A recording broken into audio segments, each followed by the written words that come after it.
En fait, j'ai l'impression que ce podcast, il est un peu pour moi, genre pour vous parler des trucs que j'aime bien, les trucs que je traverse, ce genre de choses. N'hésitez pas à me dire vraiment si vous avez envie d'avoir des choses différentes sur le podcast, c'est extrêmement, extrêmement important pour moi. Là, j'ai vraiment l'impression de plus en plus de vous raconter ma vie, je sais pas si ça vous intéresse, je sais pas si ça vous fait kiffer, donc n'hésitez pas à me le dire. Dans cet épisode, on va du coup parler d'un truc que j'aime beaucoup et je me suis rendu compte en envisageant un futur peut-être que j'avais besoin de ça. Ce dont j'ai besoin, c'est la stimulation. Je fais partie de ces personnes qui détestent l'ennui. J'ai absolument un besoin permanent d'être stimulée, d'être en train en fait de faire quelque chose, voire deux choses à la fois. Vous allez me dire, non mais tu te fous de notre gueule, t'es dans l'organisation, t'es pas censé faire du multitâche. Et bah pourtant, c'est quelque chose que j'aime bien faire sur des tâches extrêmement différentes. Je vais pas faire 2 tâches de travail en même temps si vous voulez. Le fait d'avoir ce besoin de stimulation permanente, honnêtement, c'est assez horrible, c'est extrêmement fatigant. Alors, du fait d'avoir... j'en parlerai pas beaucoup ici, mais un human design bien particulier, je suis quelqu'un qui a beaucoup d'énergie. Même en soi, c'est pas juste mon human design, ça fait partie de ma personnalité. Je suis quelqu'un qui a énormément d'énergie. Et du coup, ça joue vachement, je pense, sur ce besoin un peu permanent d'être autant stimulé. Comment est-ce que j'en suis arrivée à cette réflexion ? En fait, je vous explique, il y a quelques temps de ça, enfin non, il n'y a pas quelques temps de ça, à l'instant T, on essaye de faire de l'immobilier avec mon conjoint. Faut savoir que faire de l'immobilier quand on est indépendant, c'est pas une chose facile. Donc on a trouvé plus ou moins une solution maintenant pour pouvoir le faire. Mais il y a un moment où du coup j'ai rencontré d'autres personnes qui étaient dans l'IMO qui me disaient concrètement moi je serais dans ta situation, en fait je trouverais un CDI pour 3 mois et après je ferais de l'investissement immobilier. Et en fait je me suis posé la question, je me suis dit ok, imaginons demain, petit 1, ça peut être une des raisons pour lesquelles je retourne dans le salariat. Petit 2, je ne vis plus de mon activité et du coup il faut que je retourne dans le salariat. Qu'est-ce que je ferais ?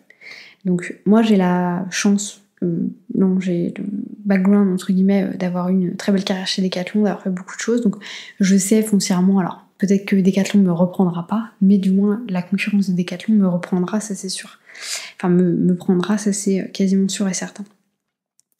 Et du coup, je me suis posé la question de, ok, t'imagines, demain, je dois retourner au salariat, même à un poste que j'ai déjà fait ou quoi.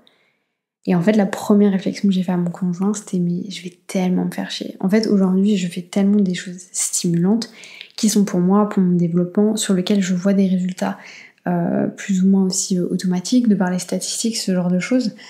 Si demain, je devais me retrouver à faire ce que je faisais avant, mais je sais pas du tout comment je ferais. Pour vous expliquer la dernière expérience que j'ai eue avec Decathlon, j'étais en supply chain, donc j'achetais des produits, ce qui veut dire que j'achetais des choses en mars qui allaient arriver en septembre. Donc en fait au niveau stimulation, si vous voulez, on a connu un petit peu mieux, dans le sens où moi je voyais mes résultats 6 mois plus tard, c'était hyper dur en fait. Du coup c'était beaucoup plus dur de prendre des décisions, etc. Bref.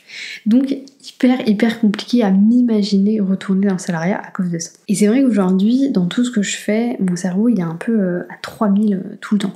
Et c'est pour ça que j'ai tendance aussi à faire beaucoup de pauses. Ça j'en parle pas beaucoup, on pourra faire un épisode là-dessus. Je teste en ce moment les siestes aussi. Mais c'est vrai que je fais pas mal de pauses entre mes gros blocs de temps. Là par exemple, j'ai commencé à travailler à 9h30 je pense sur le podcast ce matin. Il est 11h43, donc j'ai écrit les épisodes de podcast et là je les ai filmés. Voilà, j'en ai ma claque, j'ai hâte que ça s'arrête, j'ai hâte de faire ma pause justement, que ce soit une pause du midi ou peu importe. J'ai hâte que ce bloc de temps là soit terminé entre guillemets, parce que j'ai été très stimulée par ce que j'étais en train de faire. Mais en fait cette stimulation, elle a aussi une balance, si vous voulez, je vais être très stimulée et après forcément ça redescend au bout d'un moment. La réflexion aussi, pourquoi est-ce que je vous amène cette réflexion là, c'est que il y a quelques temps de ça, j'ai été invitée sur le podcast de Flo Libre, qui a du coup un podcast qui s'appelle Libre à toi, qui est plus un podcast, c'est pas un format interview ou quoi que ce soit, c'est plus vraiment une discussion en fait entre deux personnes et j'ai trouvé ça hyper intéressant. Donc le nom du podcast c'est je veux faire de mes journées des journées incroyables et c'est vrai, c'est la manière dont je pense et c'est en lien vachement avec ce contexte de stimulation permanente. Et en fait, Flo, ce qu'elle expliquait, c'est qu'à contrario de moi, elle recherche vachement l'ennui. Genre, elle a presque hâte de s'ennuyer de pouvoir ressentir de l'ennui. Et c'est vrai que moi je me suis dit mais je pourrais pas être comme ça quoi. C'est pas du tout, et c'est pas du tout une critique ou quoi que ce soit. On en a discuté dans l'épisode de podcast et je disais mais moi je suis pas du tout comme ça quoi.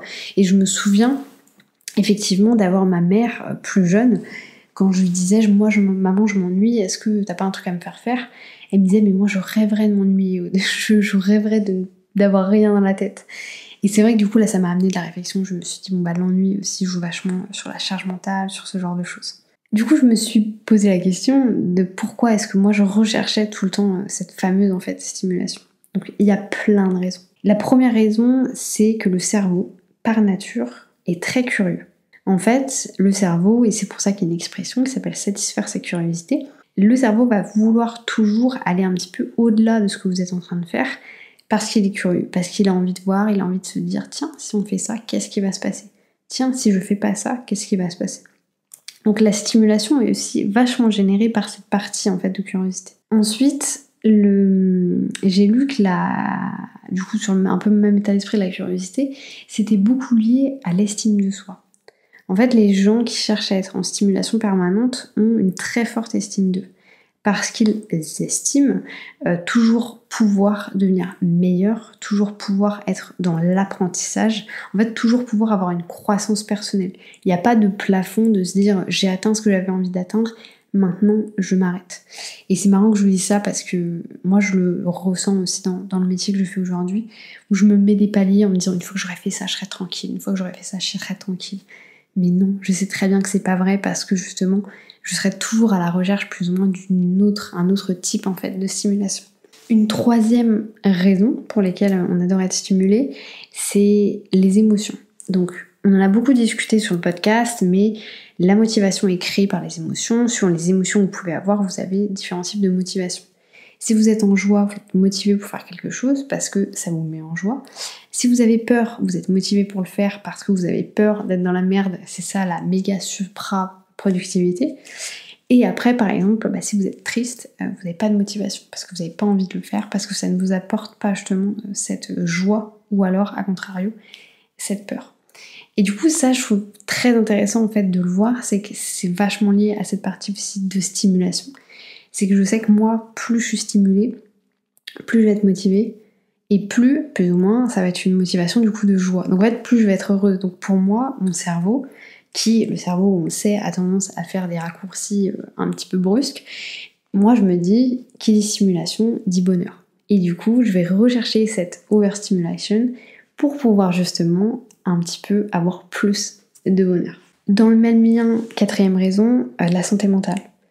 Plus on y recherche du bonheur, plus on va sécréter cette fameuse dopamine, qui est du coup l'hormone, l'hormone ou le neurone plutôt, l'hormone, je ne sais pas, vous avez compris, du bonheur, du plaisir, de la satisfaction, plus on va être dans cette recherche-là, plus aussi on va faire des raccourcis. Et du coup, notre cerveau va aussi se dire, je kiffe, donc toi tu kiffes, donc on est heureux, donc on continue, donc on recherche encore une fois la stimulation. Et la cinquième raison que j'ai trouvée pertinente, il y en avait plein d'autres, mais je vous fais des résumés à chaque fois, c'est du coup le lien qu'il y avait avec la croissance personnelle, l'estime de soi. C'est du coup le contrario, c'est-à-dire cette peur un petit peu de stagnation et justement d'ennui. Parce qu'on se dit, non mais attends, moi je suis à tel endroit et du coup je me compare un peu aux autres et je me dis que je pourrais être beaucoup mieux.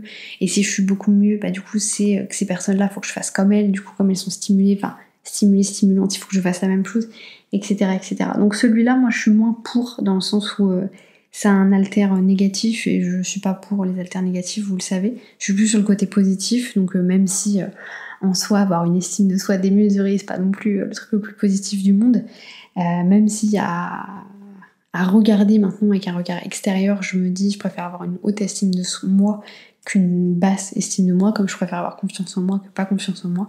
Mais encore une fois, c'est très égocentrique, donc ça dépend un peu de tout ce que vous décidez en fait de faire. Et du coup, pour résumer un peu tout ça, je me suis aussi posé la question de... Alors pourquoi est-ce que moi je m'ennuie pas, je le sais plus ou moins, mais est-ce que ça pourrait m'apporter quelque chose de bénéfique que de m'ennuyer?